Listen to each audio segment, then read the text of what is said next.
Welcome back to Right Hand Drive Guys, the podcast for guys who like right hand drives. I'm Bobby. This is Aaron. Yo. And we're back, and it's episode 62. And that too, we're getting up there. 62. Almost retirement age. Tell me about it. Hell yeah. And we're going to have our second guest on today. Yep. And we're really starting to kind of get the flow in like the whole having a guest on thing. It kind of gives a third perspective. Right. 62 episodes deep. It was time. So Yeah. this time we got on Trevor King from Keizo Exports. And he is a super awesome guy. When we went to Japan and spent some time in Osaka with him. Yeah. Over at Stacked Exports, actually. And he has really just been a really stand-up guy. And then I got the GTT off from him. Yeah. And he made the process super easy, really proved to be super trustworthy. And so we figured if we were going to have an exporter on the podcast, why not have Trevor on? Because we know he's going to give like a straight up view of kind of what's going on. Yeah, 100%. It's like that dude is probably one of the most honest, like stand-up guys that, I've met in Japan that's in that industry, right? Yeah. Like there's a lot of salesmen out there for sure that are trying to do Hustle, numbers and hustle the cars. But Trevor, you can really tell that he's into like really doing a good job at the service of it, right? Yeah. Like he'll find you the perfect car you're looking for your budget. Mm-hmm. He'll go above and beyond cleaning it up. Yeah, you can tell every time he gets a new one in and he posts it and he's, wanting it to be clean and pristine for that buyer. Yeah. So yeah, we definitely recommend Trevor. But yeah, let's get into it. Let's do it. Trevor King from Keizo Exports, episode 62. Run it.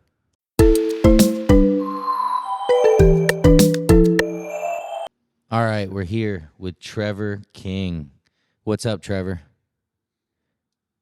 How's it going? Thanks for having me. Yeah, absolutely, man. After we got a chance to hang out with you, over there at Stacked, and really got to know you through the purchase of my 34 GTT that I had. I was like, this guy is going to be excellent when we finally have guests to get him on here and just, chat it up.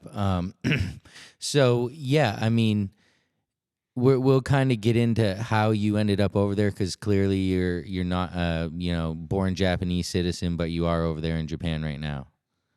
So Yes, I am. Yeah, we'll kind of get into that. But first, can you just kind of tell the listeners a little bit about yourself? What you do, what do you drive, that type of thing. Yeah, I'm Trevor. I work for Keizo International. We're a high-end like sports and luxury car dealer out of Osaka. I love what I do. It's very fun.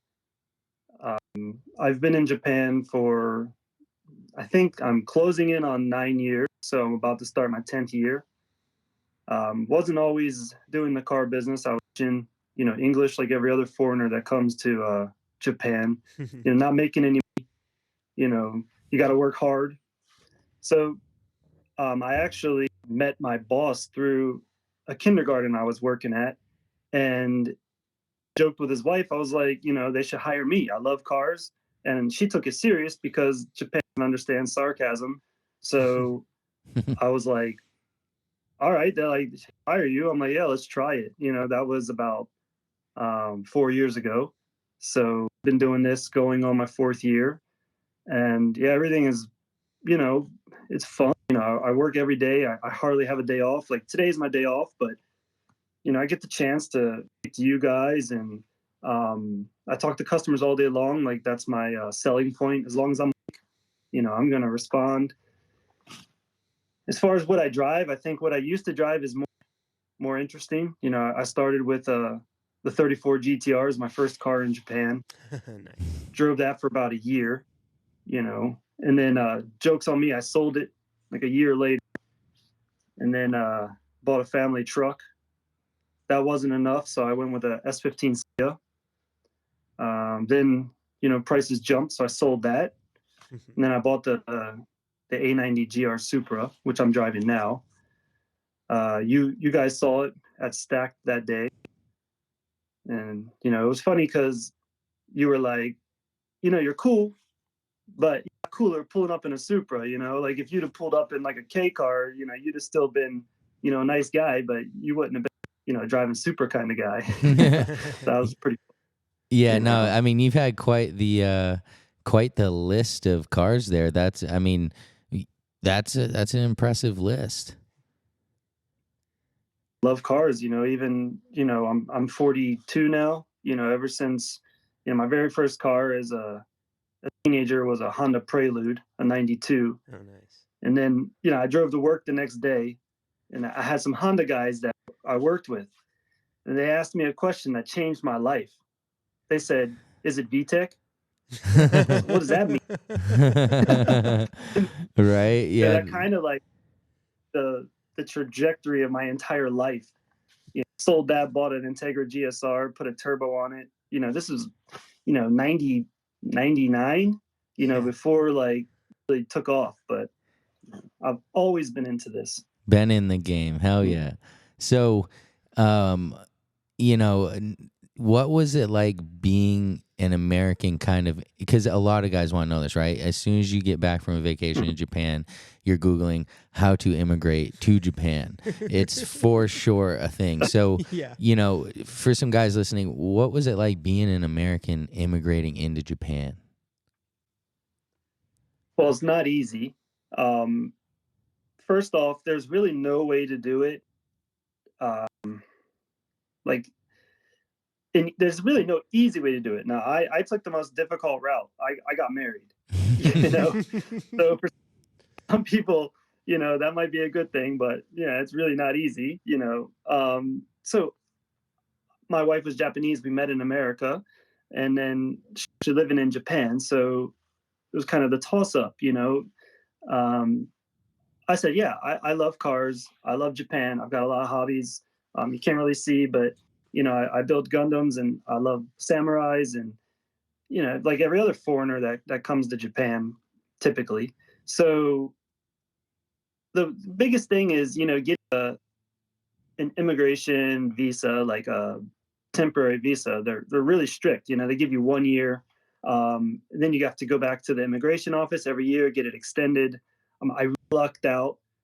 I built a house, the house I'm in now. So after 3 years, I put the reason why I want my permanent visa is because I built a house. I want to continue my life in Japan. I'm married, and they accepted it. A lot of people said they get declined. They can't get a permanent visa. I mean, but from my experience, it really wasn't that difficult. If you have what can I say? If you're willing to like give up everything and come over, then you can join like something like the JET program, which is the Japanese English teacher exchange program. You have to have a diploma, I think a 2-year degree in college, and then you can apply for that. But there's like a cutoff of, I think, 30 years old. So in your early 20s, but it's not easy either. I mean, you have a dream. You're like, yeah, I want to come to Japan. It's going to be awesome. But then you're like, why am I working 13 hours a day? So it kind of loses its luster in that sense. But if you really want to do it, that's probably going to be the easiest way.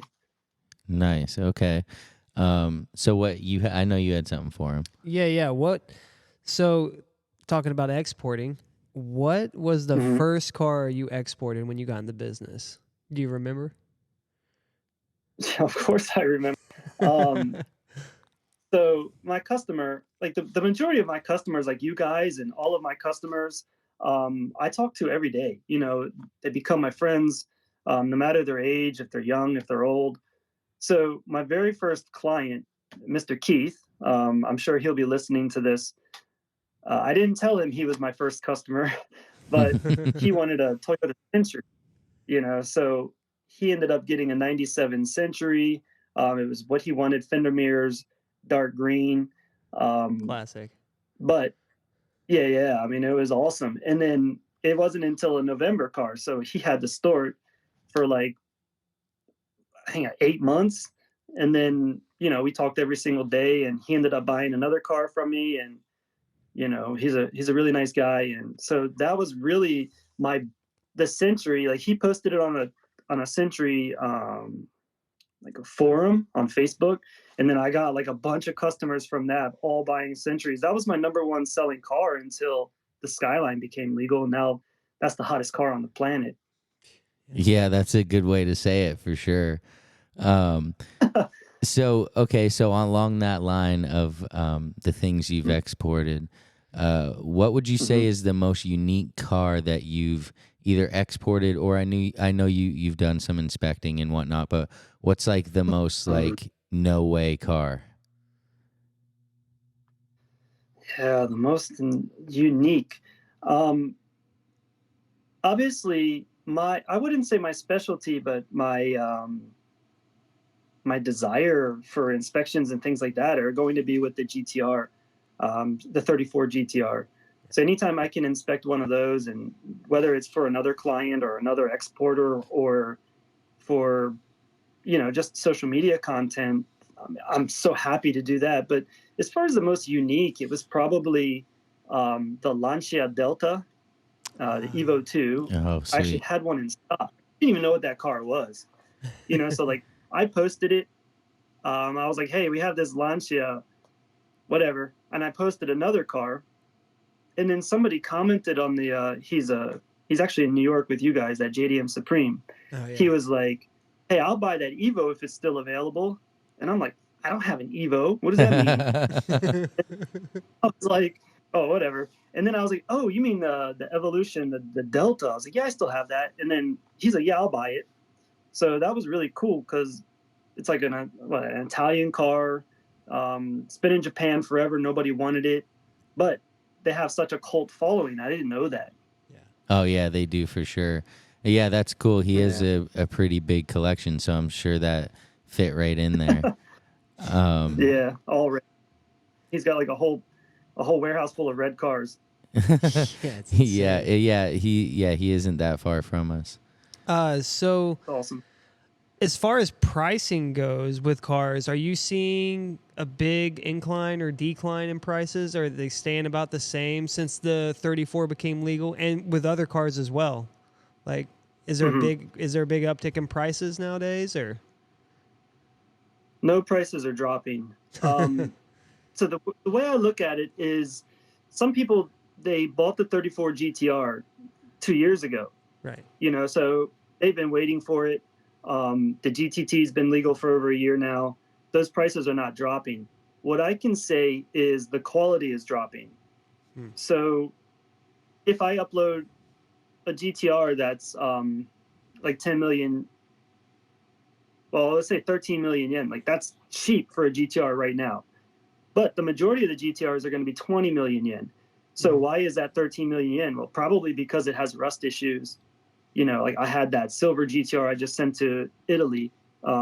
Strut towers were corroded. The customer knows, like, part of the deal. But yeah, I mean, any car that's going to be low kilometers, good condition, manual, not hiding any rust, they're still going to be super pricey. Yeah. Bummer.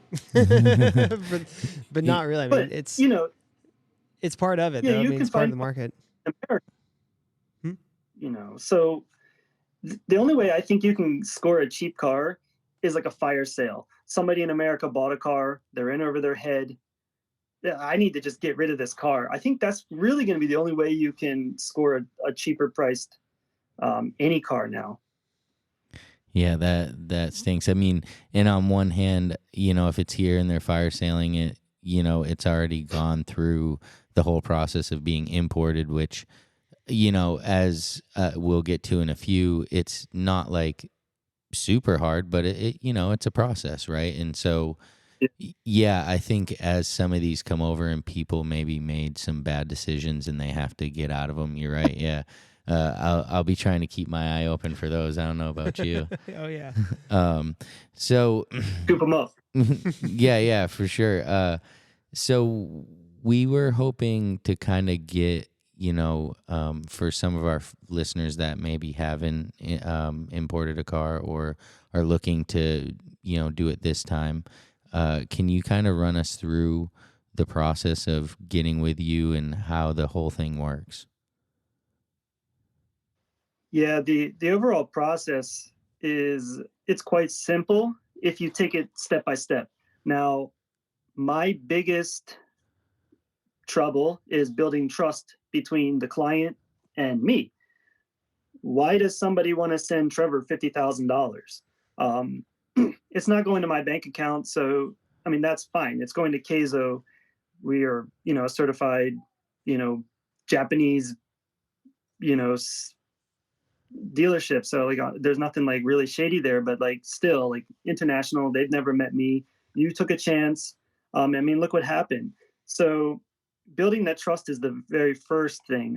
Contacting me through any of my social media, Facebook, Instagram, even my YouTube, where I put my inspections up so people know I'm, more honest with my, um, yeah, I'm not just trying to push a car on somebody. Um, Setting up the trust, finding the car, trusting the process. And also, I tell the customer, be prepared for a heartbreak. We find a car, like this car is great, let's go get it inspected. The dealers don't care. First come, first serve, the car is sold. Just wait for the next car. Don't lose hope or say, I want my deposit back. Um, that's really going to be the first thing. Some dealers will really play ball, getting I've been doing this for a while now. So like Global Auto, if I want a GTR, that's who I would go to. If I want a GTT, Autosports Rabbit and Takatsuki near me, I have a good relationship with them. So they'll hold the car for me.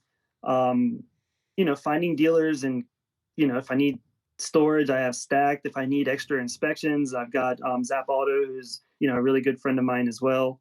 Um, Making the process as flawless and easy for the client is the biggest thing. Um, Let me do the legwork. You just have to, get over the uneasiness of sending money internationally. Everything's going to happen. Should something happen that's out of my control, like there's an oil leak. I've got 4 cars in my dealership right now that are getting oil leaks fixed. We didn't see that in inspection, but it's not that big of a problem, but it has to be fixed before it goes on the boat. So understanding there could be some sort of speed bumps on the way, not expecting it to be completely flawless, but let me, do everything I can to make sure you're comfortable. Um, Take inspections with a grain of salt. I'm, not a certified mechanic, but I can, I have good eyes. I can see flaws in paint really easy and point that out. And the customer's like, I really appreciate that. Um, that's kind of the way I look at it. Yeah, you had when I brought my 34 over to Stack to see you, I'm like, Sorry. "Hey, come check it out." And he starts pointing out all these things, and I mean it was fine. These were things that I just hadn't Yeah. noticed, and I felt like I would have noticed them, but I hadn't, and you did pretty much Yeah. immediately. So, yeah, we were both like, "Okay, that guy's got an eye on him. Holy moly." Yeah, but that's what you want, Yeah. with your Fun, exporter. and yeah, so but that's the thing, like people, yeah, I don't have cars in stock. I don't really want cars in stock. I'm not paid on commission, I'm paid on salary. So if you want a $3,000 car or if you want a $300,000 car, I'm going to treat you the same. Um, if I can, I feel like if I have my own Skyline I'm trying to sell to you, there might be a chance I have to lie to sell that car. I don't want that. I don't want, I'm like, well, I see this flaw here, but I don't really want to point it out because if it was me, I wouldn't buy it. But if I'm going to a dealer and I'm looking at a car, I can point out every negative thing on the car. And then it's up to you to decide if you want that or not. I'm not hiding anything or lying. And that's really important to me. Yeah, that was in some of the previous episodes when we talk about, what the benefit of the exporter is.